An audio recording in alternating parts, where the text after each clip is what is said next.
जय हिंद मेरे प्यारे साथियों, स्वागत करता हूं आपके अपने YouTube चैनल टारगेट हब में। मैं एसपी चौधरी एक बार फिर आपके सामने हाजिर हुआ हूं रेलवे ग्रुप डी के साइंस क्वेश्चन के साथ।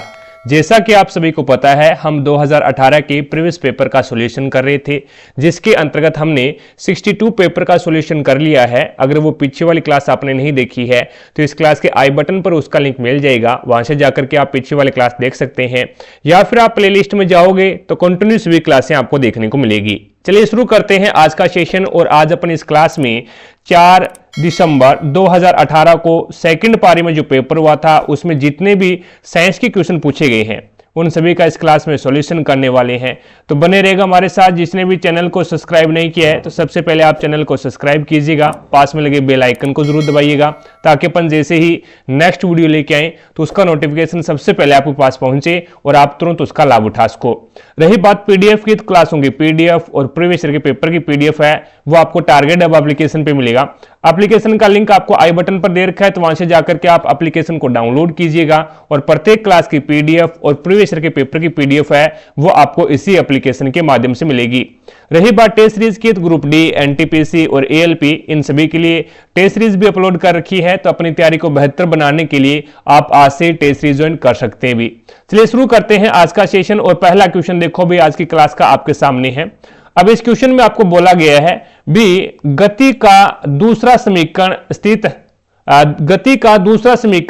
स्थिति और के बीच संबंध दर्शाता है। अब ये क्वेश्चन है ना, ग्रुप डी 2018 के अंदर बहुत बार पूछा गया है भी। देखो किस प्रकार से अपन इस क्वेश्चन को सोल्व करते हैं। मैं यहां पे तीनों के तीनों समीकरण के बारे में बता देता हूं आपको। पहला समीकरण होता है गति का फर्स्ट समीकरण। क्या बोलता है? यह बोलता है v बराबर है आपके पास में u प्लस में 80। ठीक है। उसके बाद में सेकंड जो समीकरण है वो क्या दर्शाता है? सेकंड समीकरण होता है s बराबर होता है ut प्लस में हाफ 80 स्क्वायर। सब कुछ बताऊंगा मैं आपको। थर्ड जो समीकरण है वो क्या कहता है? वो कहता है 2as बराबर में आपके पास में क्या आ जाएगा? v स्क्वायर माइनस में u स्क्वायर।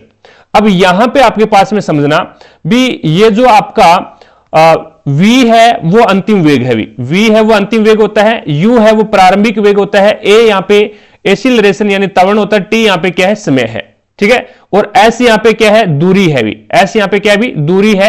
अब देखो बात यह है भी, तीनों के अंदर तीनों समीकरण है, उसके अंदर जो कॉमन आ रहा है ना वो कभी भी संबंध नहीं दर्शाएगा भी। तीनों समीकरण के अंदर जो कॉमन आ रहा है वो कभी भी संबंध नहीं दर्शाएगा। ये चीज आप एक प्रकार से गांठ बांध लेना।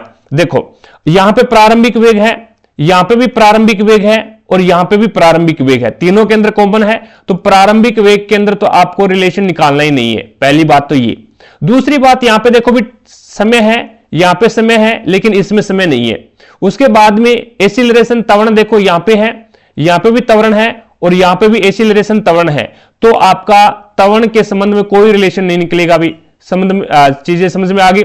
उसके बाद में दूरी देखो, यहां पे आपके पास में अंतिम वेग है, यहां पे अंतिम वेग नहीं है, यहां पे अंतिम वेग है, यानी अंतिम वेग के अंदर रिलेशन निकलेगा क्योंकि सेकंड समीकरण के अंदर है वो अंतिम वेग नहीं है। उसके बाद में यहां पे देखो भी दूरी इसमें है लेकिन पहले समीकरण में नहीं है और थर्ड समीकरण में है, तो दूरी के अंदर भी रिलेशन निकल सकता है, लेकिन इन दोनों के मध्य में रिलेशन नहीं निकलेगा भी। चीजें समझ में आ गई। अब देखो भी पहला समीकरण क्या बोलता है? पहला समीकरण है v बराबर u प्लस में 80। अब इसमें आपको एक तो है वेग और एक आपके पास में क्या है? समय बच गया, तो ये वेग और समय में संबंध बताएगा भी, वेग व समय के अंदर। चीजें समझ में आ गई क्या? क्योंकि इसमें दो ही बचे, एक तो वेग बचा और एक आपके पास में समय बच गया। बिल्कुल सही है, कोई दिक्कत नहीं है। तो गति का फर्स्ट समीकरण किसके मध्य में संबंध बताता है? तो वो वेग और समय के बीच में संबंध बताता है भी। उसके बाद में यहां पे देखें तो आपके पास में एक तो ये दूरी है और उसके बाद में t एक समय आपके पास में, एक t है समय है, और उसके बाद में एक आपके पास में ये u है, इसमें तो बताना ही नहीं है और a में भी नहीं बताना क्योंकि तीनों में कॉमन है भी। तो ये आपके पास में दूरी को अपन क्या बोल सकते हैं? स्थिति बोल सकते हैं, कंडीशन बोल सकते हैं। ठीक है। तो ये आ जाएगा आपके पास में स्थिति व समय। तो ये सेकंड जो समीकरण है वो स्थिति व समय के मध्य में संबंध बताएगा भी। उसके बाद में थर्ड समीकरण देखो, थर्ड समीकरण के अंदर है वो आपके पास में एक्सीलरेशन के बारे में और अंतिम वेग है, प्रारंभिक वेग है, उसके बारे में तो बताना ही नहीं है।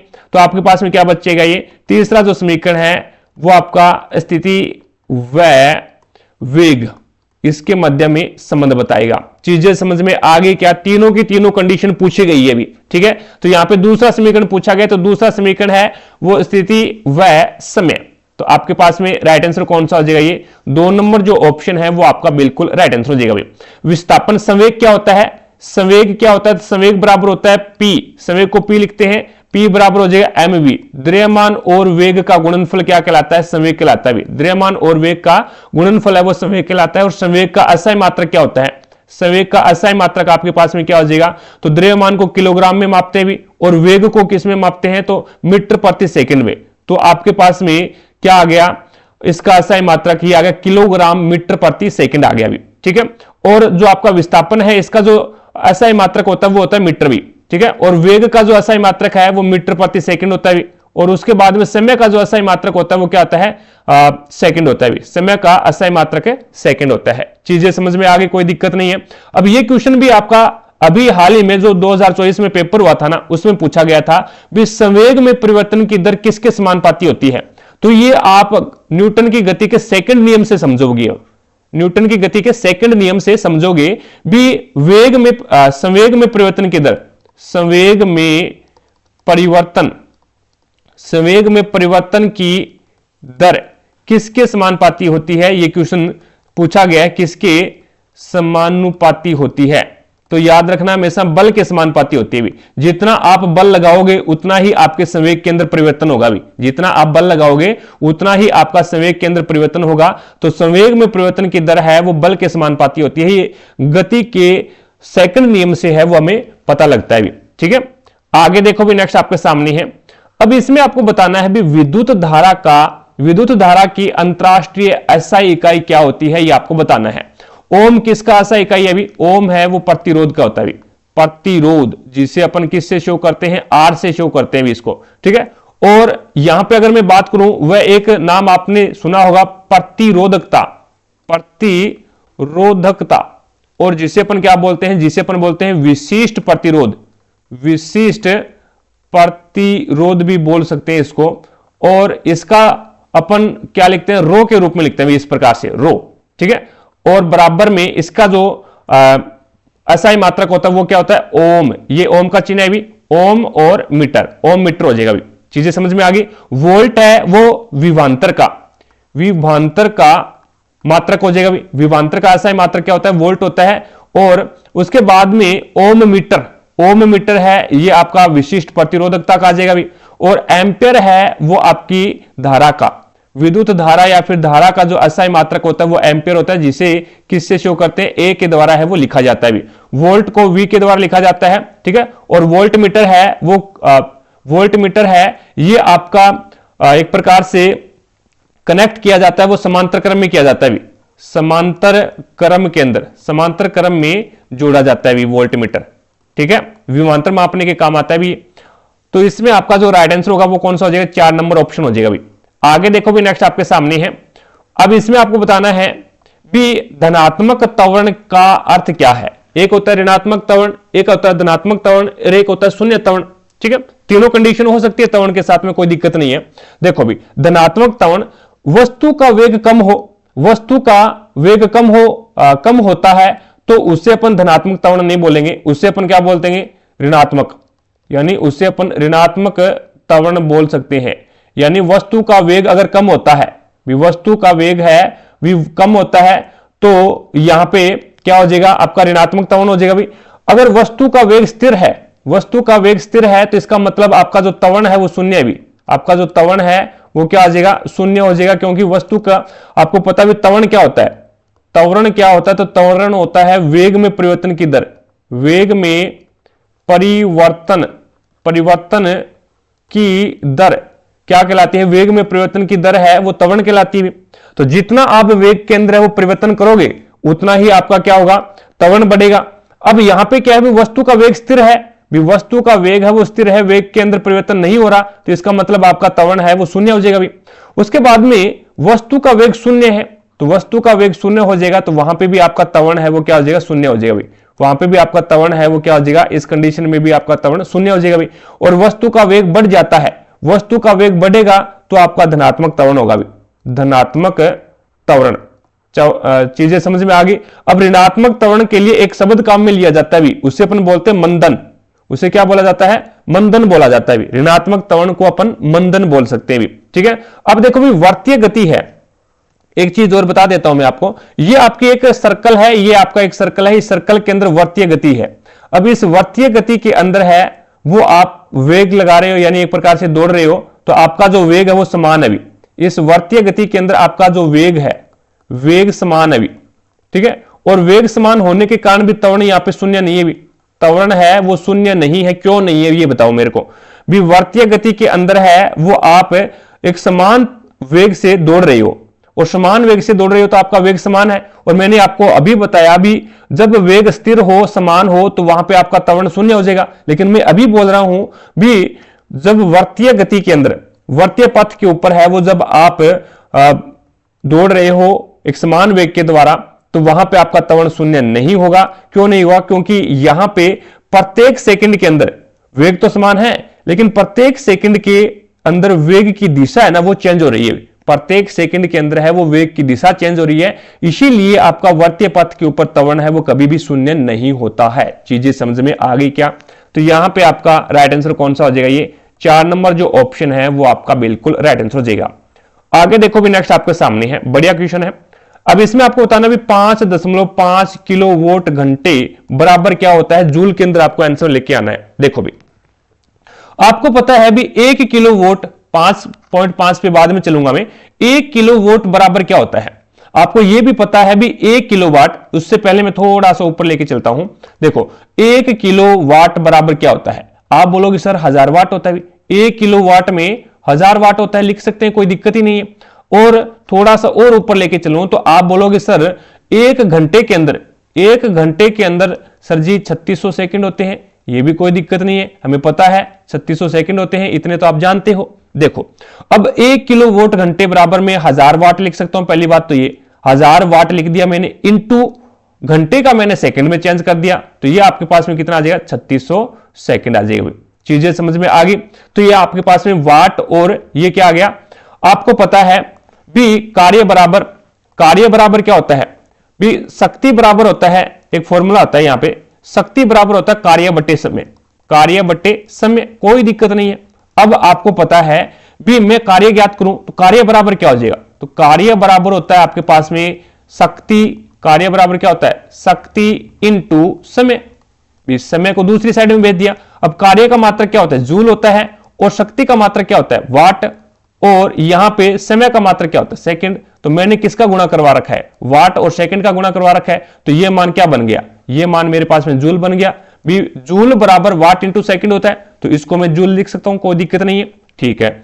अब देखो आगे, अब यहां से आपके पास में ये मान क्या बन गया? ये मान बन गया आपके पास में भी, इसको अपन 36 इंटू 10⁵ जूल लिख सकते हैं, कोई दिक्कत नहीं है। अब ऊपर मैं क्या करता हूं भी, यहां पे एक के बाद में दशमलव लगाता हूं। जितने अंकों के बाद में आप दशमलव लगाओगे उतने ही ऊपर जीरो लगाने पड़ेंगे आपको। देखो यहां पे इसको मैं ये लिख सकता हूं भी 3 के बाद में दशमलव, यानी एक अंक के बाद में मैंने दशमलव लगा दिया, 6 के बाद में दशमलव लगाया, तो इंटू मैं यहां पे क्या करूंगा? 10⁵ तो है ही, और ऊपर एक जीरो और लगाऊंगा मैं। कैसे? देखो दशमलव हटाएंगे, नीचे जीरो लगेगा, और ये जीरो से ये जीरो कैंसिल, बात तो बराबर ही है। 36 इंटू 10⁵ यही बनेगा। तो ये आपका याद रखना है मान क्या भी, 1 किलोवाट घंटा, बहुत बार क्वेश्चन पूछा गया है। 1 किलोवाट घंटा बराबर क्या होता है? ये क्वेश्चन डायरेक्ट क्वेश्चन पूछा गया है। तो 1 किलोवाट घंटा बराबर होता है 3.6 इंटू 10⁶ जूल। अब ये तो 1 किलोवाट घंटा बराबर है, आपको क्या ज्ञात करना है? आपको ज्ञात करना है 5.5। अब आपको ये निकालना नहीं है इतना, ये मैंने आपको बोला भी 1 किलोवाट घंटे बराबर इतना आपको याद ही रखना है। आगे आपको पेपर के अंदर अगर क्वेश्चन आ जाए तो आपको निकालना नहीं है, डायरेक्ट क्वेश्चन यहां पे आपको पता है भी 1 किलोवाट घंटा बराबर 3.6 इंटू 10⁶ होता है, और आपको 5.5 का ज्ञात करना है, तो मल्टीप्लाई कर दो 5 इंटू 5 का। तो ये 36 को 5.5 के साथ में आप मल्टीप्लाई करवा दो, तो मल्टीप्लाई डायरेक्ट आपको 5.5, तो ये इस प्रकार से हो जाएगा 5 × 30, 3 और 15 और 3 18, उसके बाद में 0 और ये आ जाएगा 18, तो कितना आ जाएगा? 0 और 8 9 और 1, तो तो आपके पास में 2 के बाद में दशमलव लगेगा, तो ये आपके पास में कितना आ जाएगा 19.8 आ जाएगा। 19.8, तो इसको क्या लिख सकते हैं 19.8 इंटू 10⁶ जूल। चीजें समझ में आ गई क्या? कोई दिक्कत नहीं है, आपका राइट आंसर होगा 2 नंबर ऑप्शन। आगे देखो भी, नेक्स्ट आपके सामने है अगला क्वेश्चन। अब ये है आपके पास में, अब इसमें बोला गया है भी एक बैक्टीरिया अत्यधिक गर्मी, शुष्कता और विषैली रासायनिक वस्तुओं को सहने की क्षमता रखता है। इससे यह पता चलता है कि वह संभवतः बना सकता है। वह संभवतः बना सकता है, क्या बना सकता है ये आपको बताना है। देखो भी, अब यहां पे मैं आपको थोड़ा सा एक चीज के बारे में बता देता हूं। ये है आपका एंडोस्पोर। ये क्या आपका एंडोस्पोर है, तो इस एंडोस्पोर के बारे में बताता हूं मैं आपको। एंडोस्पोर यहां पे लिख लेते हैं, एंडोस्पोर, ठीक है। एंडोस्पोर, एंडोस्पोर क्या होता है? एंडोस्पोर एक ऐसी कंडीशन है किसमें, बैक्टीरिया के अंदर, जीवाणु के अंदर, जीवाणु भी जब भी कोई विकट परिस्थिति आ जाए, जब भी क्या है कोई विकट कंडीशन आ जाए अपने पर्यावरण के अंदर भी, या तो क्या है गर्मी बढ़ जाए या फिर ठंड बढ़ जाए, या फिर वहां पे एक प्रकार से ये हो जाए भी चारे की, या फिर ये बोल दे भी जो भी जीवाणु खाता है उस खाद्य पदार्थ की कमी हो जाए, खाद्य पदार्थ की क्या हो जाए, कमी हो जाए। तो उस कंडीशन के अंदर जीवाणु क्या करता है, बैक्टीरिया क्या करता है भी, अपने आप के शरीर को, अपने शरीर को क्या कर देता है, एक प्रकार से कठोर बना लेता है भी, एक प्रकार से क्या कर देता है, ये कठोर बना लेता है, कठोर बना लेता है। उस कंडीशन को क्या कहते हैं, उस कंडीशन को एंडोस्पोर बोलते हैं। यानी जब भी जीवाणु के अंदर, बैक्टीरिया के अंदर क्या आता है भी, कोई कंडीशन आती है, कोई भी विकट कंडीशन आती है, तो उस कंडीशन के अंदर उससे निपटने के लिए बैक्टीरिया है वो अपने आप के शरीर को एंडोस्पोर कर लेता है, यानी अपने आप के शरीर को क्या कर लेता है, कठोर बना लेता है एक प्रकार से, ठीक है। और कठोर बनाने के बाद जैसे भी कंडीशन है वो एक प्रकार से ये बोले भी सही हो जाती है वातावरण के अंदर, ठीक है। तो वहां पे वापस है वो क्या बन जाता है, बैक्टीरिया बन जाता है, वापस है वो बैक्टीरिया बन जाता है। तो उस कंडीशन को अपन क्या बोलते हैं, एंडोस्पोर बोलते हैं, उससे अपन क्या बोलते हैं, एंडोस्पोर बोलते हैं। तो यहां पे आपका राइट आंसर क्या हो जाएगा, ये 4 नंबर जो ऑप्शन है वो आपका बिल्कुल राइट आंसर हो जाएगा। भी चीजें समझ में आई क्या? आगे चलो, मैं नेक्स्ट क्वेश्चन देखिएगा। अब इसके अंतर्गत आपको बोला गया है भी, जब आप एक कोयल स्प्रिंग को कंप्रेस करते हैं तो आप उस पर काम करते हैं, प्रत्यास्थ स्थितिज ऊर्जा क्या होगी, बढ़ेगी, घटेगी, अपरिवर्तित रहेगी या फिर शून्य हो जाएगी, आपको बताना है। जैसे देखो ये आपके पास में क्या है, एक स्प्रिंग है, इस प्रकार से ये स्प्रिंग है, और इसको क्या करते हो आप, कॉन्फ्रेंस करते हो। कॉन्फ्रेंस का मतलब क्या होता है, संपीड़ित करना। संपीड़ित का मतलब होता है भी इस पे आपने प्रेशर लगाया, कार्य किया, तो इसको एक प्रकार से, ये पहले तो ये जो गोल घेरे होते हैं ये थोड़े से इसके बीच में जगह थी, और अब ये कैसे हो गए, अब ये ऐसे हो गए भी, आपने बल किया, बल लगाया इसके ऊपर, एक प्रकार से कार्य किया, और कार्य किया जो आपकी एक प्रकार से जितना आपने कार्य किया उस कंडीशन के अंदर है वो, इसके अंदर जो आपने कार्य करके जो ऊर्जा नष्ट की, वो ऊर्जा है वो किस में आ गई, वो ऊर्जा इस स्प्रिंग के अंदर आ गई, ठीक है। जितना आपने कार्य किया, जितनी आपने ऊर्जा को एक प्रकार से चेंज कर दिया किस कंडीशन के अंदर, तो इस स्प्रिंग के अंदर है वो अपनी ऊर्जा डाल दिया आपने। और इस स्प्रिंग के अंदर क्या होता है, स्प्रिंग खींचा हुआ स्प्रिंग है, या फिर आपने संपीड़ित दबाया हुआ जो स्प्रिंग है, या फिर खींचा हुआ धनुष है, ठीक है। बांध के अंदर जो पानी है, उन सभी के अंदर कौन सी ऊर्जा होती है, उस सभी के अंदर स्थितिज ऊर्जा होती है। जैसे आपने कोई धनुष है उसका चाप खींच रखा है, अब जितना आपने पहले आपने थोड़ा चाप खींचा, उसके बाद में आपने फुल चाप खींचा, जब आपने थोड़ा चाप खींचा उसमें स्थितिज ऊर्जा कम आ गई, उसके बाद में जैसे ही आपने फुल चाप खींचा तो आपने क्या ज्यादा कार्य ज्यादा किया आपने, और कार्य ज्यादा किया तो वहां पे स्थितिज ऊर्जा है वो ज्यादा हो जाएगी भी। यही प्रोसेस यहां पे होती है भी। स्प्रिंग के अंदर क्या होता है, स्प्रिंग के अंदर है वो आपने बल ज्यादा लगाया, कार्य ज्यादा लगाया, तो आपकी जो स्थितिज ऊर्जा है वो बढ़ जाएगी। पहले इस कंडीशन में था भी तो उसमें स्थितिज ऊर्जा कम थी, और जैसे ही इस पे आपने कार्य किया तो आपको पता है भी ऊर्जा नष्ट नहीं होती भी, ऊर्जा है वो नष्ट नहीं होती है, एक रूप से दूसरे रूप में चेंज हो जाती है। तो वो दूसरे रूप में चेंज होगी, वो आपकी स्थितिज ऊर्जा में आ गई, तो आपकी ऊर्जा वो क्या हो जाएगी, बढ़ जाएगी भी। तो आपकी ऊर्जा क्या हो जाएगी, बढ़ जाएगी। और कॉम्प्रेस का मतलब होता है संपीड़ित करना, या फिर ये बोल सकते हैं दबाना, ठीक है, तो यहां पे आपका राइट आंसर कौन सा हो जाएगा, ये 4 नंबर ऑप्शन हो जाएगा। आगे देखो भी, ये एक आसान सा क्वेश्चन है, केरोसिन में निम्नलिखित में से कौन सी धातुएं संग्रहित होती है। केरोसिन तेल के अंदर है वो आप पोटेशियम और सोडियम को, पोटेशियम और सोडियम को है वो केरोसिन तेल के अंदर वो डुबो के रखा जाता है। केरोसिन तेल के अंदर डुबो के रखा जाता है क्योंकि ये ज्यादा अपग्रेसिव तत्व है, धातुएं हैं जो कि वायु के संपर्क में आने पे क्या कर लेती है, आग पकड़ लेती है। वायु के संपर्क में आने पर आग पकड़ लेती है, पकड़ लेगी। अब यहां पे यह क्वेश्चन भी पूछा जाता है भी, चाकू से आसानी से काटे जा सकने वाली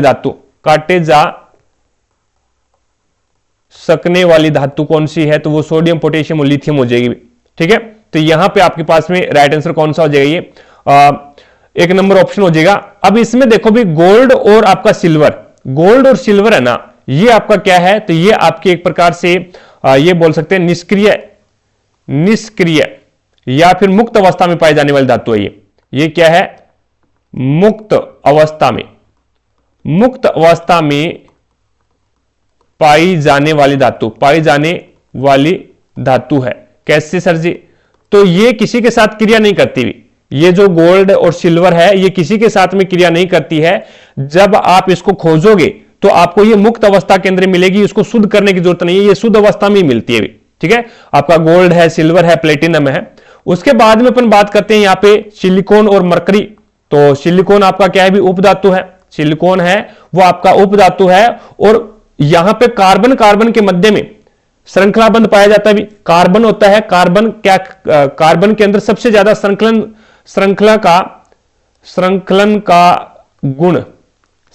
का गुण सबसे ज्यादा किसमें पाया जाता है, तो सबसे ज्यादा कार्बन में पाया जाता है। कार्बन है वो एक प्रकार से श्रृंखला बनाता है भी। ठीक है, कार्बन के इस प्रकार से जुड़कर के एक चेन का निर्माण करता है भी। लेकिन नंबर 2 के ऊपर सेकंड कौन है श्रृंखला बनाने में माहिर, सिलिकॉन है। और सिलिकॉन अपने तत्वों के साथ, सिलिकॉन है वो अपने अप्रूप के साथ है, वो लगभग 7 से 8 सिलिकॉन के साथ में एक श्रृंखला बना सकता है भी, इससे ज्यादा नहीं बना सकता। ये क्वेश्चन पूछा गया है भी। ठीक है, उसके बाद में एल्यूमिनियम है वो एक ऐसी धातु है जो कि एक प्रकार से एल्यूमिनियम हो गया। और उसके बाद में अपन बात करें तो जिंक हो गया आपके पास में। ठीक है, ये ऐसी धातुएं हैं जो एक प्रकार से उभयधर्मी ऑक्साइड के रूप में मिलती है भी, उभयधर्मी ऑक्साइड का निर्माण करते हुए, उभयधर्मी ऑक्साइड का निर्माण करती है। ठीक है, उभयधर्मी ऑक्साइड का मतलब हो गया भी धातुएं हैं वो मूल रूप से जो ऑक्साइड बनाते हैं वो क्षारीय होते हैं, और अधातुओं के जो ऑक्साइड होते हैं वो अम्लीय होते हैं। लेकिन एल्यूमिनियम और जिंक के जो अधातु जो ऑक्साइड होंगे वो क्या होंगे, उभयधर्मी होंगे, यानी अम्लीय भी होंगे और क्षारीय भी होंगे भी। आगे देखो भी, नेक्स्ट आपके सामने है। अब इसके अंतर्गत आपको बताना है भी, निम्नलिखित में से कौन सा ध्वनि तरंग का विशेषता नहीं है, ध्वनि तरंग की विशेषता नहीं है, ये आपको बताना है। तो यहां पे अपन बात करते हैं डेंसिटी यानी घनत्व बराबर क्या होता है, तो आप बोलोगे सर द्रव्यमान बटे आयतन होता है भी। आयतन ये क्या होता है आपका, द्रव्यमान बटे आयतन है वो आपकी डेंसिटी यानी घनत्व होता है। तो घनत्व है वो आपका ध्वनि तरंग की विशेषता नहीं है। समय अवधि और आवर्ती, समय अवधि का मतलब होता है आवर्तकाल। समय अवधि का मतलब क्या होता है, आवर्तकाल होता है भी। तो आवर्तकाल है, आवर्ती है, गति है, आयाम है, तरंग दैर्ध्य है, ये सारी की सारी क्या है, ये आपकी ध्वनि की एक प्रकार से विशेषताएं हैं। ठीक है, और ध्वनि तरंग क्या है, एक प्रकार की ध्वनि तरंग एक प्रकार की क्या है, तो ये आपकी अनुदैर्ध्य तरंग है। ये आपकी क्या है, अनुदैर्ध्य तरंग, या फिर इसे बोल सकते हैं यांत्रिक तरंग है। ये यांत्रिक तरंग है, ये अनुदैर्ध्य तरंग है। अनुदैर्ध्य का मतलब हो गया जिसको एक माध्यम से दूसरे माध्यम में जाने के लिए क्या है, माध्यम की आवश्यकता होती है। इसको माध्यम की आवश्यकता होती है। और सबसे ज्यादा जो ध्वनि का चाल होता है वो सबसे ज्यादा किस में होता है, तो ध्वनि का चाल सबसे ज्यादा है वो ठोस में होता है। ध्वनि की जो चाल है वो सबसे ज्यादा ठोस में, और उसके बाद में द्रव, उसके बाद में क्या आता है, द्रव आता है आपका, उसके बाद में द्रव में, और उसके बाद में आपका सबसे कम है गैस में, और एकदम जीरो होता है वो निर्वात में होता है भी। ठीक है, आगे चलते हैं नेक्स्ट। अब इसमें आपका जो राइट आंसर होगा वो कौन सा हो जाएगा, डेंसिटी हो जाएगा भी, घनत्व हो जाएगा। आगे चलो नेक्स्ट क्वेश्चन देखिएगा। अगला क्वेश्चन है, विद्युत चालकता के आधार पर निम्नलिखित विकल्पों में से विषम को चुनना है आपको। विषम कौन सा है ये आपको बताना है। तो यहां पे रबड़ है, कॉपर है, उसके बाद में आपका मानव शरीर है और ग्रेफाइट है। अब देखो भी यहां पे अपवाद के रूप में है ना, अपवाद के रूप में आपके जो कार्बन का अपरूप है, ये क्या है, ये कार्बन का अपरूप है, कार्बन का अपरूप हो जाएगा भी, कार्बन का अपरूप है। और कार्बन के अपरूप है वो बेसिकली क्या होते हैं भी, विद्युत के कुचालक होते हैं भी, लेकिन ग्रेफाइट है वो विद्युत का सुचालक है। और जैसे अपन बात करते हैं भी, ये एक प्रकार से क्या है, अधातु है भी, और अधातु होती है वो विद्युत की क्या होती है, कुचालक होती है। और ये आपका अपवाद होने के कारण ये आपका क्या है, सुचालक है, ये विद्युत का सुचालक है भी, ये ध्यान में रखना। मानव शरीर के अंदर भी करंट आता है भी, मानव शरीर है इसके अंदर भी क्या आता है, करंट आता है, तो ये भी आपका सुचालक है, इसमें भी धारा प्रवाहित होती है भी। ठीक है, और उसके बाद में कॉपर है, ये एक धातु है, तो ये भी आपकी सुचालक है, सुचालक है। और रबड़ है वो आपका कुचालक है भी, ये विद्युत का कुचालक है, तो इसमें विद्युत धारा है वो आसानी से नहीं बहती है। तो यहां पे आपका पहला ही ऑप्शन है वो बिल्कुल राइट आंसर हो जाएगा। आगे देखो भी नेक्स्ट आपके सामने है। अब इसमें आपको बताना है भी, यदि हम पेड़ की शाखा को तेजी से हिलाएं तो कुछ पत्तियां पेड़ से अलग हो जाती है, यह के कारण होता है भी, किसके कारण होता है भी, तो ये आपका आपने सुना होगा भी, न्यूटन की गति का फर्स्ट नियम, न्यूटन की गति का फर्स्ट नियम क्या कहता है, जड़त्व का नियम है भी, जड़त्व का नियम है। जड़त्व का नियम क्या कहता है, जड़त्व का नियम ये बोलता है भी, अगर कोई वस्तु गति अवस्था में है, कोई वस्तु है वो गतिज अवस्था में है, गति अवस्था में है, तो वह क्या करेगी, गतिशील ही रहना चाहेगी। अगर कोई वस्तु विराम अवस्था में है, अगर कोई वस्तु विराम अवस्था में है तो वो विराम अवस्था में रहनी चाहिए भी। और जब भी कोई बाह्य बल कार्य करेगा तो उसका विरोध करेगी। कैसे, देखो जैसे हम क्या है, एक आपके पास में बस है और आप कोई बस के अंदर चढ़े हुए हो, ठीक है, इस बस के अंदर। अब इस बस के अंदर है वो, जैसे ही ड्राइवर ने क्या है चलाना बस को शुरू किया तो आप विराम अवस्था में थे पहले यहां पे, ठीक है, और जैसे ही बस ने चलना शुरू किया तो आप है वो पीछे की ओर गिरे। क्यों गिरे, क्योंकि आप विराम अवस्था में थे और विराम अवस्था में ही रहने की कोशिश कर रहे थे। और आपने जब बस चली तो उस बस चलने का विरोध किया आपने। वही प्रोसेस यहां पे थी भी, पेड़ की पत्तियां थी और पेड़ की पत्तियां उस समय विराम अवस्था में ही थी, और जब आपने क्या है पेड़ को तेजी से हिलाया तो वो उस गतिशील अवस्था में, जैसे आपने हिलाया वो पेड़ की पत्तियों को हिलाया तो पेड़ की पत्तियां उस गतिशील अवस्था को क्या किया, आप विरोध किया, और जिसके कारण है वो गिर गई। ठीक है, तो यहां पे जड़त्व के कारण गिरती है। चीजें समझ में आ गई क्या, तो आपका राइट आंसर कौन सा हो जाएगा, 4 नंबर ऑप्शन हो जाएगा। आगे देखो भी नेक्स्ट आपके सामने है, इसमें आपको बताना भी, निम्न में से कौन सी मात्रा चावल के साथ इसकी चावल के साथ क्या, चाल के साथ, निम्न में से कौन सी मात्रा चाल के साथ इसकी गति निर्दिष्ट करती है। गति का मतलब होता है भी वेग, गति का मतलब क्या होता है भी, एक प्रकार से भी चाल के साथ में गति, गति का मतलब होता है यहां पे दिशा, गति का मतलब यहां पे क्या है भी, दिशा है, यानी चाल के साथ दिशा भी बताए। तो विस्थापन है, विस्थापन, विस्थापन चाल नहीं है एक प्रकार से, विस्थापन एक प्रकार से दूरी बोल सकते भी, यानी प्रारंभिक बिंदु और अंतिम बिंदु। प्रारंभिक बिंदु ये क्या होता है, प्रारंभिक बिंदु वह अंतिम बिंदु की सीधी दूरी होती है भी। ये चीजें समझ में आ गई, प्रारंभिक बिंदु और प्रारंभिक बिंदु व अंतिम बिंदु, अंतिम बिंदु की सीधी दूरी, सीधी दूरी क्या कहलाती है, विस्थापन कहलाती है। संवेग मैंने आपको अभी बताया भी, ये द्रव्यमान और वेग का गुणनफल होता है भी, द्रव्यमान और वेग का गुणनफल होता है। बल आपके पास में पता है भी, बल बराबर क्या होता है, बल बराबर होता है द्रव्यमान इंटू एक्सीलरेशन, यानी त्वरण, ये होता है। और वेग क्या होता है, मीटर प्रति सेकंड, ये आपका चाल है। और वेग एक क्या है, सदिश राशि है। भी वेग आपकी एक क्या है, सदिश राशि है। सदिश राशि का मतलब हो गया 6 माने 7 में, जिसमें परिमाण भी हो, जिसमें क्या हो, परिमाण भी हो और जिसमें दिशा भी हो। परिमाण के साथ साथ में दिशा भी हो, वहां पे आपकी क्या आ जाएगी, सदिश राशि हो जाएगी। अब यहां से अपन बात करें तो चाल तो है, चाल का मतलब आपके पास में परिमाण तो है, और गति निर्दिष्ट हो यानी दिशा भी हो, तो वो आपका कौन सा हो जाएगा, वेग हो जाएगा। वेग है वो आपका मीटर प्रति सेकंड होता है। इसमें आपका सदिश है, इसमें एक प्रकार से क्या है, वेग आपका धनात्मक भी होता है, ऋणात्मक भी होता है। वेग है वो आपका धनात्मक भी होगा, धनात्मक भी होता है, वह ऋणात्मक, दोनों ही चीजें होती है। कैसे धनात्मक कैसे होता है, तो वेग है वो अपनी दिशा के अंदर, वेग दिशा के अंदर, अगर कोई वस्तु दिशा के अंदर अगर गति करती है तो वो धनात्मक हो जाएगा, और वेग अगर दिशा के विपरीत गति करता है तो वहां पे आपका ऋणात्मक हो जाएगा। भी चीजें समझ में आ गई। तो इसमें आपका राइट आंसर कौन सा हो जाएगा, ये 3 नंबर ऑप्शन हो जाएगा। अभी आगे देखो, भी एक अपनी एप्लीकेशन के ऊपर शानदार सा ऑफर चल रहा है भी, जिसके बारे में मैं आपको बता देता हूं। अगर कोई बंदा टारगेट हब एप्लीकेशन का सब्सक्रिप्शन लेता है तो उस कंडीशन के अंतर्गत है वो आपको एप्लीकेशन के ऊपर जितने भी टेस्ट सीरीज है वो सारी की सारी टेस्ट सीरीज आपके लिए अनलॉक हो जाएगी भी, ठीक है। और जितनी भी नोट्स की पीडीएफ है वो सारी की सारी आपके लिए अनलॉक हो जाएगी, और जितने भी प्रीवियस पेपर की पीडीएफ है वो सारी की सारी आपके लिए अनलॉक हो जाएगी, और जितनी भी यूट्यूब पे जो क्लासें लग रही है उन सभी की पीडीएफ आपके लिए अनलॉक हो जाएगी। और ये मात्र और मात्र आपको 99 रुपीज के अंदर है वो एप्लीकेशन का सब्सक्रिप्शन दिया जा रहा है, जिसके अंतर्गत आपको 12 महीने की वैलिडिटी के साथ में, 12 महीने की वैलिडिटी के साथ में एप्लीकेशन के ऊपर जितने भी कोर्स हैं वो सारे के सारे कोर्स आपके लिए अनलॉक हो जाएंगे भी, ठीक है। ज्यादा जानकारी के लिए आप है वो कांटेक्ट कर सकते हैं 9887693449 के ऊपर, ठीक है। तो जो भी इच्छुक कैंडिडेट है वो इस ऑफर का लाभ उठा सकते हैं। बाकी आप पे कोई प्रेशर नहीं है, भी आपको जो अच्छा लगे वो कीजिएगा, कोई प्रेशर नहीं है, ठीक है।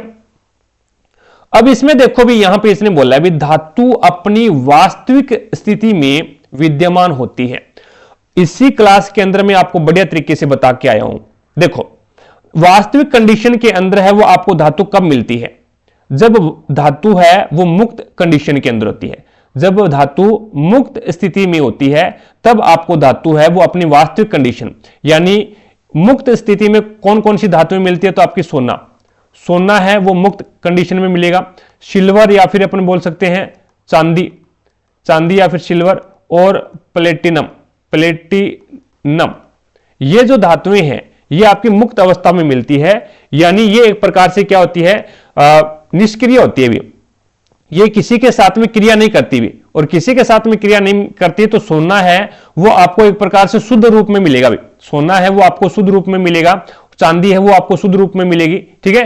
तो ये आपके पास में क्या हो जाएगा, मुक्त कंडीशन के अंदर वो धातुएं अपनी वास्तविक कंडीशन में मिलती है, वास्तविक कंडीशन के अंदर वास्तविक स्थिति में मिलती है। तो यहां पे आपका 3 नंबर जो ऑप्शन है वो आपका बिल्कुल राइट आंसर हो जाएगा। अब गैर धातुओं के साथ मिश्रण के रूप में मिलती है क्या, तो गैर धातुओं के साथ मिश्रण के रूप में मिलेगी, तो वहां पे तो अन्य धातुएं मिली हुई होगी, इसमें वास्तविक कंडीशन में तो नहीं मिलेगी। अन्य धातुओं के साथ मिश्रण ये भी नहीं होगा भी, और कंपाउंड के साथ मिश्रण यानी कंपाउंड के साथ में यौगिक बोल सकते हैं इसको, यौगिक के साथ में मिश्रण में, तो वहां पे भी शुद्ध अवस्था में नहीं होगी भी, ठीक है। आगे देखो भी नेक्स्ट आपके सामने है अगले क्वेश्चन।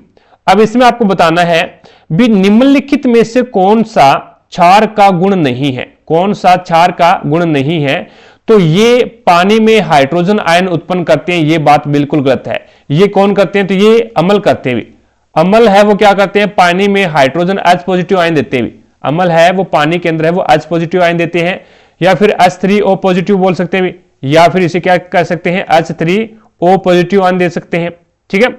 ये मोटी सामग्रियों को विघटित कर देते हैं, ये क्या है, मोटी जो सामग्री होती है उनको विघटित कर देते हैं, तो ये तो क्षार का गुण अभी, मोटी जो सामग्री होती है उसको क्षार विघटित कर देता है, कोई दिक्कत नहीं है। लेकिन उसके बाद में इसने बोला है भी ये लाल लिटमस पत्र को नीला कर देते हैं, तो ये भी बात बिल्कुल सही है भी, ठीक है। और अम्ल क्या करते हैं, अम्ल यहाँ पे क्या कौन सा गुण दर्शाते हैं, तो ये नीले को लाल करते हुए, ये नीले को लाल में कन्वर्ट करते हैं, जस्ट इसका उल्टा। ये फिसलन युक्त या फिर साबुन जैसे होते हैं, ये भी बात बिल्कुल सही है, ये फिसलन युक्त होते हैं और साबुन जैसे होते हैं, तो ये भी बात बिल्कुल सही है भी, ठीक है। अब इसमें आपका जो राइट आंसर होगा वो कौन सा हो जाएगा, ये पहला ये ऑप्शन हो जाएगा भाई, हाइड्रोजन आयन उत्पन्न करते हैं, ये अम्ल करता है भी हाइड्रोजन आयन। तो क्षार क्या करते हैं, तो क्षार है वो OH नेगेटिव आयन करते हैं भी, OH नेगेटिव आयन उत्पन्न करते हैं। ठीक है, आयन OH नेगेटिव आयन है वो उत्पन्न करेंगे कौन, तो ये आपके क्षार। ठीक है, आगे देखो भी नेक्स्ट आपके सामने है।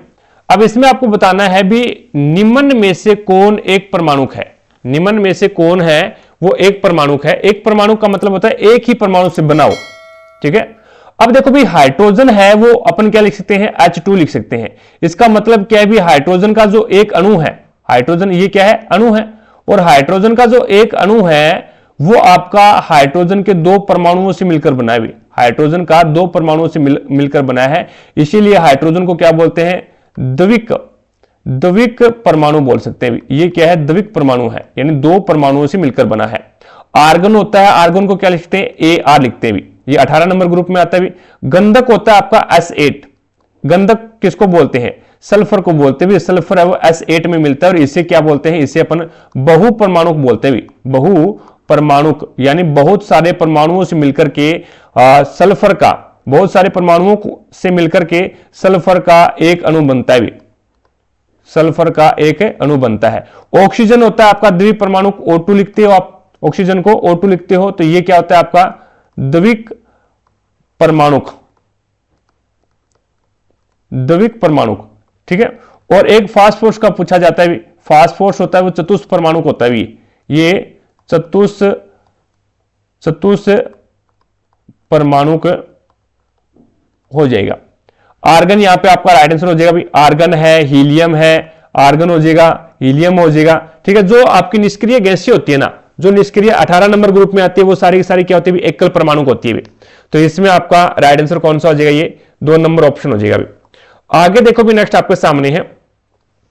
अब इसमें आपको बताना भी निम्नलिखित में से कौन सा आवर्त सारणी का हिस्सा नहीं है, आवर्त सारणी का हिस्सा नहीं है। हेलोजन है, ये आवर्त सारणी में 17 नंबर ग्रुप होता है। हेलोजन है, ये आवर्त सारणी का 17 नंबर ग्रुप होता है, और 17 नंबर ग्रुप में कौन कौन से तत्व आते हैं, फिर कल बार आई आंटी टेंशन में, फिर कल बार आई आंटी टेंशन, टेनिस एंटीएन आ जाएगा ये। ठीक है, फिर कल बार आई आंटी टी अन टेंशन आएगा भी, टेंशन हो रही है आंटी के, टेंशन। अब फ्लोरीन, क्लोरीन, ब्रोमीन, आयोडीन, एस्टेटिन और टेल्यूरियम, ये आपके क्या है 17 नंबर ग्रुप में आते हैं, जिसे हेलोजन परिवार बोलते हैं। उसके बाद में लेंथेनोइड और आपका ये एक्टिनोइड है। लेंथेनोइड है, ये आपका 58 से लेकर 58 इसमें काउंट है भी, 58 से लेकर के 71 तक, और 71 भी इसमें काउंट है। और टोटल कितने तत्व हो गए, ये टोटल आपके 14 तत्व हो गए भी, 14 तत्व होते हैं लेंथेनोइड के अंदर। लेंथेनोइड है, ये आपका 58 से लेकर के 71 तक है, और ये कौन से ब्लॉक में आता है, तो आवर्त सारणी के F ब्लॉक में आता है, F ब्लॉक, आवर्त सारणी के F ब्लॉक के अंदर आता है। ठीक है, एक्टिनोइड है, ये आपका 89 से लेकर के, एक्टिनोइड है ये आपका 89 से लेकर के 103 तक, 89 इसमें काउंट होता है क्या,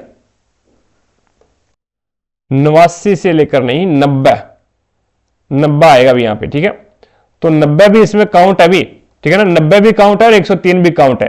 तो ये 14 तत्व होते हैं, ये भी कितने होते हैं, 14 तत्व होते हैं, और ये भी आपके कौन से ब्लॉक में आते हैं, तो ये भी आपके F ब्लॉक के अंदर आते हैं, आवर्त सारणी के अंदर F ब्लॉक के अंदर आते हैं, क्योंकि आवर्त सारणी को हमने 4 ब्लॉकों के अंदर डिवाइड किया हुई, S, P, D और F। ठीक है, तो ये आपके पास में, लेकिन कैंसर जनक है ना, ये नहीं है भी अपनी आवर्त सारणी में, कहीं पे भी आपको देखने को नहीं मिलेगा। तो यहां पे आपका राइट आंसर कौन सा हो जाएगा, ये 2 नंबर ऑप्शन हो जाएगा। आगे देखो भी नेक्स्ट आपके सामने है। अब इसमें आपको बोला गया है भी पौधों में साइटोकाइनिन होता है, पौधों के अंदर जो साइटोकाइनिन है वो क्या होता है, तो पौधों के अंदर साइटोकाइनिन एक हार्मोन है भी, ये क्या है, एक हार्मोन है। और साइटोकाइनिन हार्मोन की खोज है वो किसने की थी, तो ये साइटोकाइनिन हार्मोन की खोज है वो कुरोसावा ने की थी भी। साइटोकाइनिन हार्मोन की खोज है वो अफ स्कुंग, किसने की थी भी, अफ स्कुंग ने तंबाकू के पौधे में की थी भी, तंबाकू के पौधे में की। चीजें समझ में आ गई। तो साइटोकाइनिन हार्मोन की खोज है वो अपशकुंग नामक वैज्ञानिक ने तंबाकू के पौधे में की थी, और ये एक हार्मोन होता है, और ये क्या करता है, कोशिका विभाजन में मदद करता है। ये कोशिका विभाजन में मदद करता है। यानी जो फल पक रहे हैं, फल जो पक रहे हैं सबसे ज्यादा है वो ये फलों में मिलता है। ठीक है, फल जब पहले कच्चे होते हैं और उसके बाद में पकते हैं तो उसमें कोशिका विभाजन सबसे ज्यादा चलता रहता है। तो ये किसमें कोशिका विभाजन के अंदर है वो सहायता करते हैं। वर्दी में बाधा कौन डालता है, पौधे के अंदर ऐसा कौन सा हार्मोन होता है जो वर्दी के अंदर बाधा डालता है, तो वो आपका होता है एबसिसिक अम्ल। एबसिसिक अम्ल है, ये एक प्रकार से वर्दी रोधी हार्मोन है। ठीक है, और तने में वर्दी की सहायता कौन करता है, तने के अंदर है वो वर्दी, तने की वर्दी में सहायता कौन करता है, तो ये आपका ऑक्सिन हार्मोन है।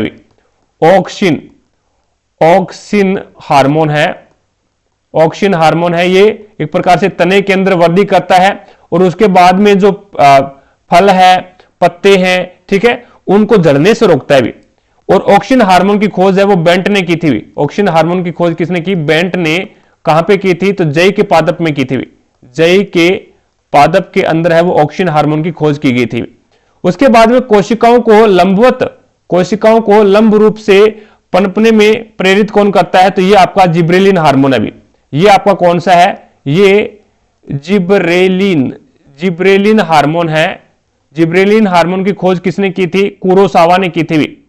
जिब्रेलिन हार्मोन की खोज है वो किसने की, कुरोसावा ने धान के खेत में की थी। जिब्रेलिन हार्मोन है वो मुख्य रूप से आनुवांशिक जो पौधे होते हैं, आनुवांशिक रूप से जो बोने पौधे होते हैं उनकी लंबाई को बढ़ाने का कार्य करते हैं जिब्रेलिन हार्मोन। ठीक है, तो यहां पे आपका राइट आंसर कौन सा हो जाएगा, 2 नंबर ऑप्शन हो जाएगा। आगे देखो भी, नेक्स्ट आपके सामने है। अब इसमें आपको अभिक्रिया दे रखी है, लेड ऑक्साइड की अभिक्रिया है वो HCl हाइड्रोक्लोरिक अम्ल के साथ में करवा दी, तो लेड क्लोराइड बन गया, प्लस में H2O जल बन गया। आपके पास में समीकरण पर ध्यान देना है भी। उक्त समीकरण के संतुलन हेतु HCl में कितने मोल्स की आवश्यकता होती है ये आपको बताना है।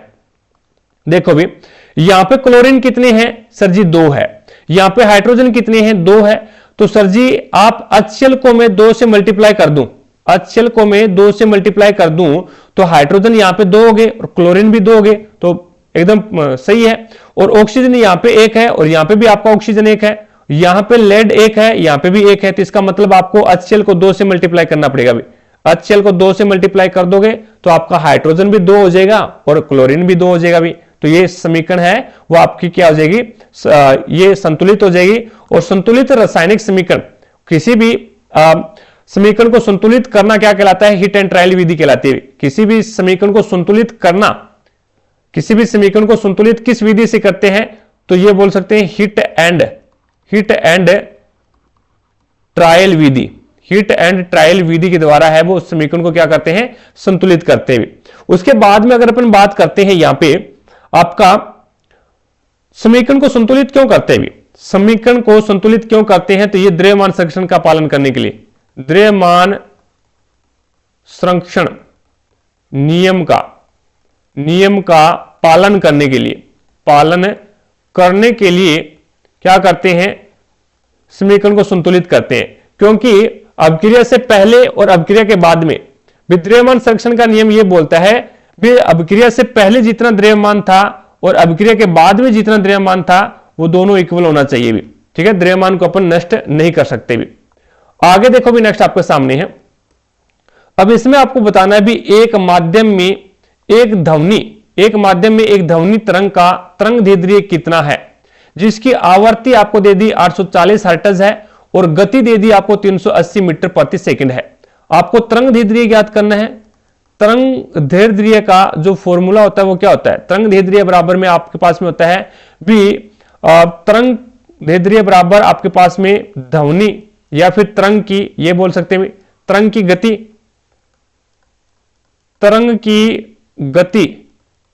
गति बटा आपके पास में क्या आ जाएगा, आवृत्ति। तरंग की गति बटे आपके पास में आवृत्ति आ जाएगा। अब तरंग की गति आपके पास में कितनी है, 380 है, अपॉन में आवर्ती कितनी है 840 है, 0 से 0 कैंसिल कर दो, 38 के अंदर है वो आप 2 से डिवाइड कर दो भी, इसको 2 से डिवाइड करोगे तो ये आ जाएगा आपके पास में 19 दुए 38 और ये आ जाएगा आपके पास में 4 दुए 8 और 2 दुए 4, तो ये आ जाएगा 19 अपॉन में 42। अब 19 के अंदर है वो आपको भाग देना है 42 का, तो मैं कैलकुलेटर का प्रयोग करूंगा भैया। तो यहां पे आपके पास में 19 डिवाइड बाई 42, राइट आंसर का आ जाएगा आपके पास में ये आ जाएगा दशमलव लगेगा 4 5 और 2 3, इस प्रकार से है वो आपके पास में क्या आ जाएगा ये तरंगदैर्ध्य यानी मीटर, ये क्या आ जाएगा मीटर। तो आपके पास में 4 5 का ऑप्शन 3 नंबर हो जाएगा भाई, 3 नंबर जो ऑप्शन है वो आपका बिल्कुल राइट आंसर हो जाएगा। चीजें समझ में आई क्या? तो आगे देखो भी नेक्स्ट आपके सामने है। अब अगर आपसे ये भी पूछ लेना भी तरंगदैर्ध्य का आवर्ती के साथ में क्या रिलेशन है, तो आपको पता है भी तरंगदैर्ध्य बराबर में होता है 1/आवर्ती, 1/आवर्ती। तो आप आवर्ती को बढ़ाओगे, फ्रीक्वेंसी को बढ़ाओगे तो आपका तरंगदैर्ध्य कम हो जाएगा, क्योंकि इसमें जो रिलेशन है वो दुश्मनी का भी, आपस में क्या है दुश्मनी का रिलेशन है। अगर तरंगदैर्ध्य बढ़ेगा तो आपकी आवर्ती कम हो जाएगी, आवर्ती बढ़ेगी तो आपका तरंगदैर्ध्य है वो कम हो जाएगा भी। चीजें समझ में आई क्या? आगे चलो मैं नेक्स्ट क्वेश्चन देखिएगा। अगला क्वेश्चन है भी निम्नलिखित में से कौन सा चूर्ण परिवार मोलस्का संघ से संबंधित नहीं है, वो आपको बताना है भी। देखो भी यहां से अपन बात करते हैं भी, एक तो आप पढ़ते हो भी जिस प्रकार से सबसे बड़ा, अगर मैं बात करूं भी यहां पे अपने जगत के अंदर है वो सबसे बड़ा संघ कौन सा है, सबसे बड़ा संघ कौन सा है, तो आप बोलोगे सर ऑर्थोपोडा,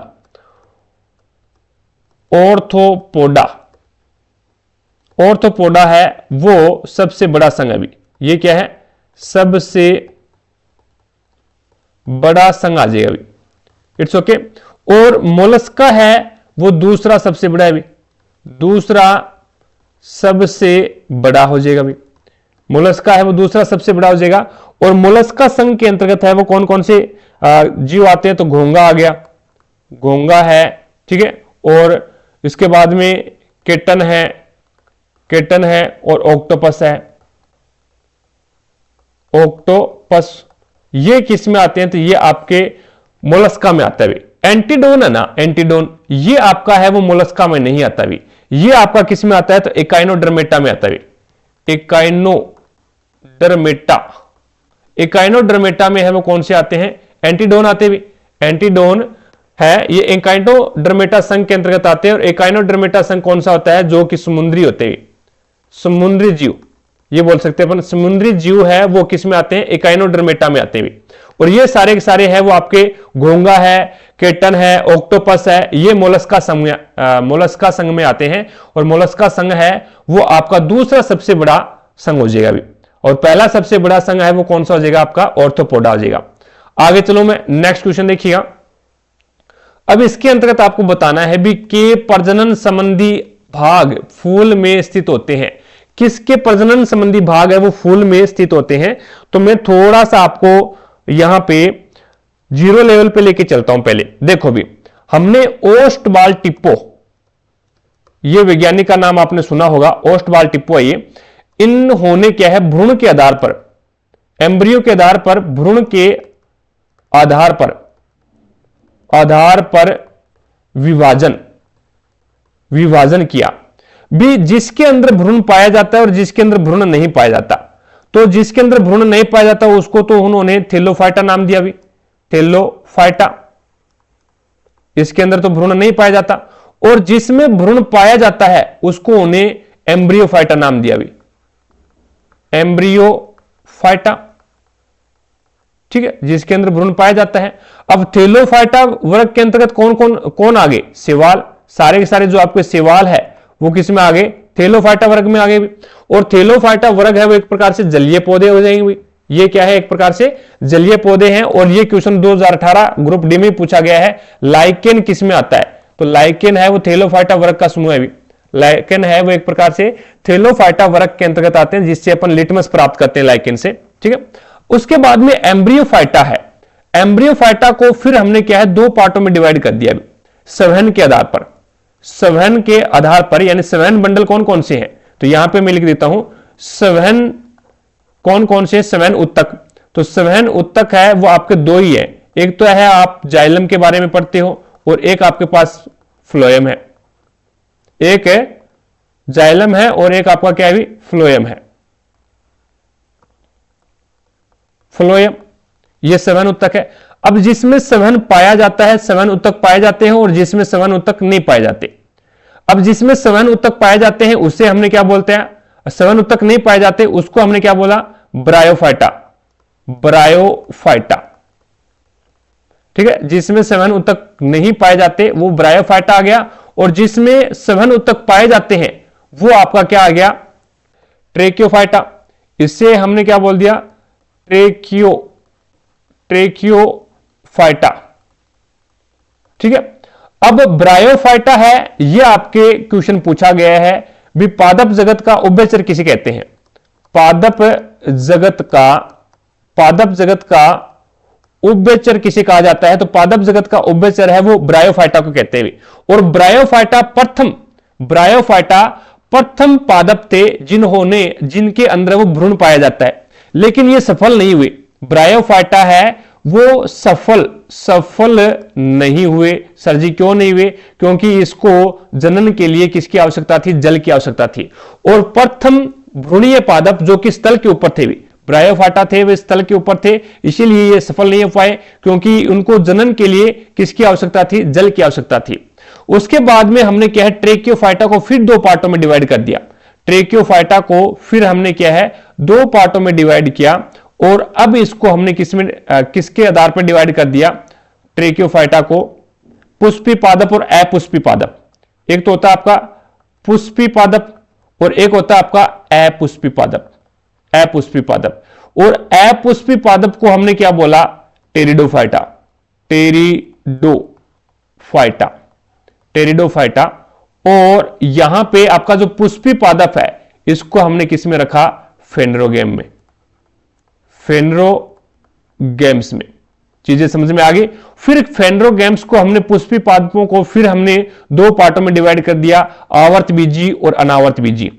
ये आपका आवर्त बीजी हो जाएगा, आवर्त बीजी, और एक आपका अनावर्त बीजी। आवर्त बीजी है जिसे अपन बोलते हैं एंजियोस्पर्म।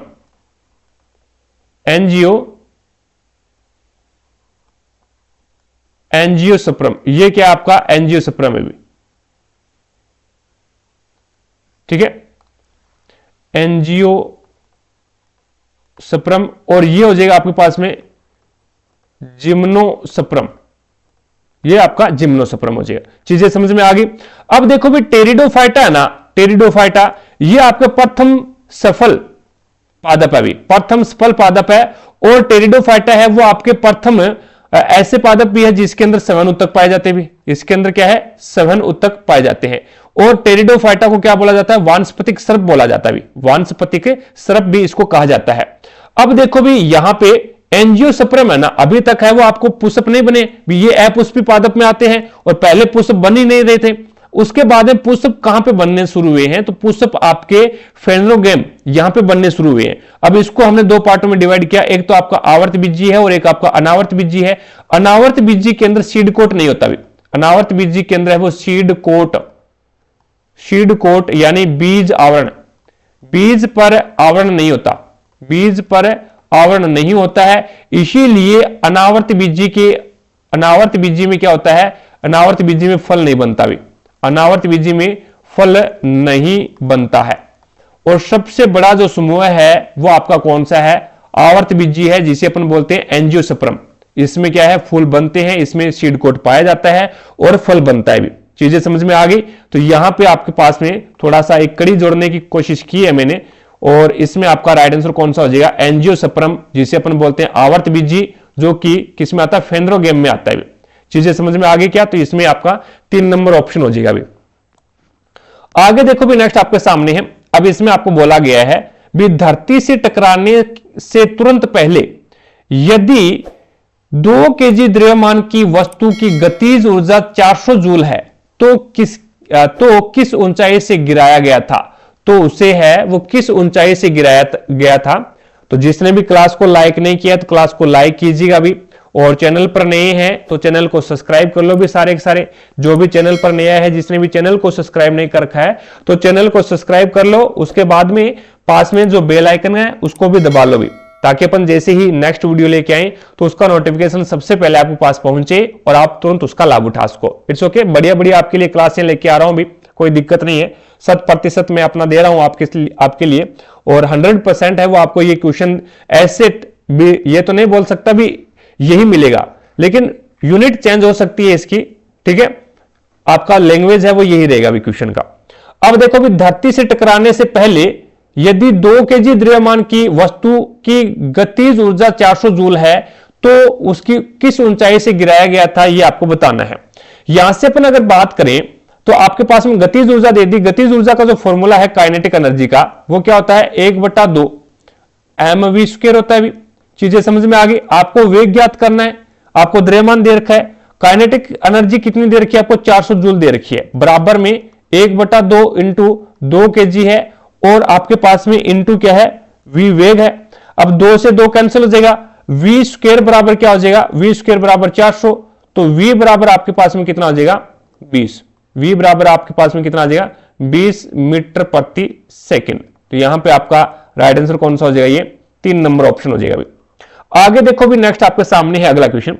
अब इसके अंतर्गत आपको बताना है भी निम्न में से कौन सी एक क्षारीय पार्थिव धातु नहीं है। क्षारीय पार्थिव धातु, पार्थिव धातु, पार्थिव धातु मतलब क्या है, पार्थिव का मतलब होता है पृथ्वी, क्षारीय मृदा धातु, पृथ्वी धातु, मृदा धातु, कोई दिक्कत नहीं है। एक तो होता है आपका क्षारीय धातु, एक तो आती है आपकी क्षारीय धातु। क्षारीय धातु का कौन सा ग्रुप है, तो क्षारीय धातु का है आपका फर्स्ट ग्रुप। जो आवर्त सारणी के अंदर पहला ग्रुप है ना, वो आपका फर्स्ट ग्रुप क्षारीय धातु के नाम से जाना जाता है। और एक होता है आपका क्षारीय मृदा धातु, क्षारीय मृदा धातु, जो कि आवर्त सारणी का सेकंड जो ग्रुप है, सेकंड जो ग्रुप है वो आपका क्षारीय मृदा धातु के नाम से जाना जाता है। और ये दोनों के दोनों ग्रुप है वो किस में आते हैं, तो आवर्त सारणी के एस ब्लॉक में आते हैं, आवर्त सारणी के एस ब्लॉक के अंतर्गत आते हैं। ये चीजें ध्यान में रखना। अब इसमें कौन कौन से तत्व आते हैं, तो हैलीनाने, हैलीनाने की रब से फरियाद, तो hydrogen, lithium, sodium, potassium, rubidium, caesium और फ्रांसियम। और यहां पे सेकंड ग्रुप में कौन कौन से आते हैं, बेटा, मांगे, कार, स्कूटर, बाप, रोय।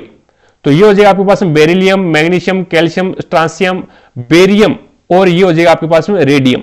तो ये बेरिलियम है और ये बेरियम है भी, ठीक है। तो ये आपके सेकंड ग्रुप में आ जाती है। अब देखो भी, मैग्नीशियम सेकंड ग्रुप में आ रही है, तो ये तो क्षारीय धातु है, और बेरियम भी आ रही है, ये भी क्षारीय मृदा धातु है, कैल्शियम भी आ रही है, ये भी है, लेकिन ये आपका क्या है फर्स्ट ग्रुप में आता है भी, ये आपका फर्स्ट ग्रुप में आता है। तो ये आपकी क्या है, क्षारीय धातु है, क्षारीय मृदा धातु नहीं है भी।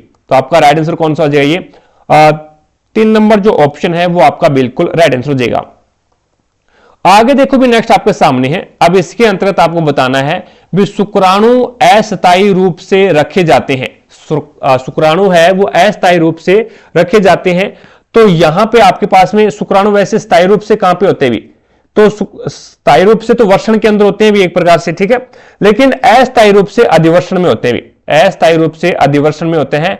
और ये अधिवर्षण है वो अपन बोल सकते हैं शुक्राणु का, शुक्राणु का सक्रिय स्थल है भी, शुक्राणु का सक्रिय स्थल है, यानी शुक्राणु को सक्रिय करने का स्थल है भी। और जैसे ही शुक्राणु सक्रिय हो जाएंगे तो वो यहां से चले जाएंगे भी। और अधिवर्षण से किसके द्वारा जाएंगे, शुक्र वाहिनी के द्वारा जाएंगे भी। और शुक्र वाहिका है ये आपकी एक प्रकार से वेस्ट डिफरेंस है भी, जिससे 40 सेंटीमीटर लंबाई है इसकी। और ये शुक्राणुओं को लेके जाती है कहां पे, ये शुक्राणुओं को मूत्र मार्ग में लेकर जाती है। शुक्राणु है उनको मूत्र मार्ग में लेके जाती है भी, ठीक है। मूत्राशय होता है जिसके अंतर्गत है वो मूत्र इकट्ठा होता है भी, मूत्र इकट्ठा होता है, और एक ही होता है भी, हमारे शरीर के अंदर एक ही मूत्राशय होता है। उसके बाद में वास एफरेंस क्या है, वास एफरेंस क्या है? तो वास एफरेंस है वो सूक्ष्म नलिकाएं है भी, ये सूक्ष्म नलिकाएं हैं जो कि क्या करती है? वर्षण को अधिवर्षण से जोड़ती है, वर्षण को अधिवर्षण से जोड़ती है। ठीक है, तो वर्षण से शुक्राणुओं को अधिवर्षण तक पहुंचाने का जो कार्य करती है वो कौन करती है? वास एफरेंस करती है। वास डेफरेंस जिसे अपन शुक्रवाहिका बोलते हैं, और वास एफरेंस है ये सूक्ष्म नलिकाएं होती है जो कि शुक्राणुओं को वर्षण से अधिवर्षण तक पहुंचाने का कार्य करती है। तो यहां पे आपका राइट आंसर कौन सा हो जाएगा? पहला ही ऑप्शन हो जाएगा। भी आगे देखो भी, नेक्स्ट आपके सामने है, इसमें बताना भी सोडा एसिड अग्निशामक यंत्रों में निम्नलिखित में से किसका उपयोग किया जाता है? सोडा एसिड अग्निशामक यंत्रों में किसका यूज किया जाता है?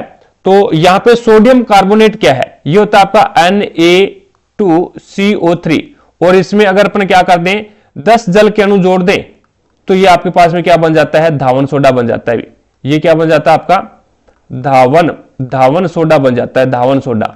10 जल के अणु जोड़ेंगे ना सोडियम कार्बोनेट के अंदर, तब ये आपका क्या बनेगा? धावन सोडा बनेगा। भी सोडियम हाइड्रोजन कार्बोनेट, या फिर इसे बोल सकते हैं सोडियम बाइकार्बोनेट भी, NaHCO3, जिसका यूज है वो सोडा एसिड अग्निशामकों में किया जाता है। इसका जो यूज है वो एक प्रकार से प्रति अमल के रूप में भी करते हैं, प्रति अमल यानी एंटासिड के रूप में भी इसका यूज किया जाता है, और आपका सोडा एसिड अग्निशामक के अंदर भी इसका यूज किया जाता है।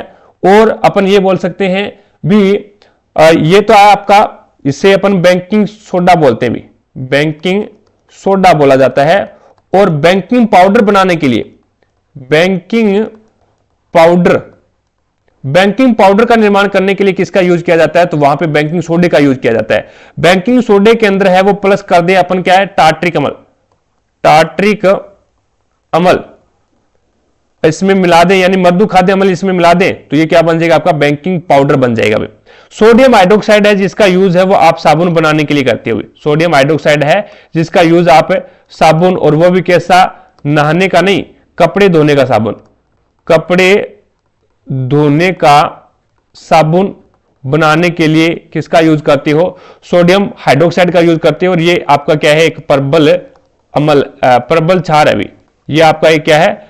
प्रबल क्षार हो जाएगा भी, जिसका पीएच मान है वो कितना होता है? 14 होता है भी। तो यहां पे आपका राइट आंसर कौन सा हो जाएगा? 3 नंबर जो ऑप्शन है वो आपका बिल्कुल राइट आंसर हो जाएगा भी। कैल्शियम ऑक्सीक्लोराइड क्या होता है? CaOCl2, कैल्शियम ऑक्सीक्लोराइड जिसे अपन बोलते हैं विरंजक चूर्ण, जिसे क्या बोलते हैं?